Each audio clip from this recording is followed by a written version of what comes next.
तो दोस्तों, अगर आप भी विंडोज़ इंस्टॉल करते वक्त यही इशू फेस कर रहे हैं और पूरी तरह फ्रस्ट्रेट हो चुके हैं, तो घबराइए मत। मैं लेके आया हूँ उसका सोल्यूशन, जिससे कुछ ही मिनटों में आपकी प्रॉब्लम सॉल्व हो जाएगी।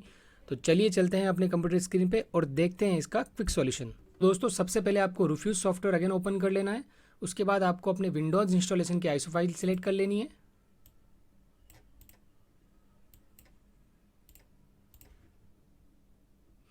अब यहाँ पर पार्टीशन स्कीम में आपको सिर्फ जीपीटी की जगह एमबीआर कर देना है। एंड दैट्स इट दोस्तों। अब आपको सिंपली स्टार्ट पर क्लिक करके बूटेबल पेन ड्राइव को क्रिएट कर लेना है।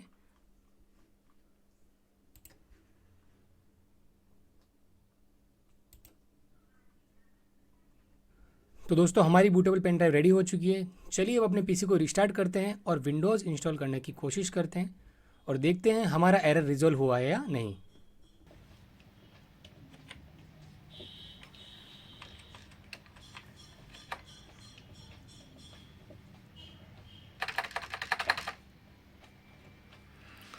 आप देख सकते हैं दोस्तों, हमारा जो एरर है वो पूरी तरह रिजॉल्व हो चुका है और अब हम इजीली विंडोज़ इंस्टॉल कर पा रहे हैं। ऐसे और इन्फॉर्मेटिव वीडियो के लिए हमारे चैनल को सब्सक्राइब कर लें और इस वीडियो को अपने दोस्तों के साथ भी शेयर करें।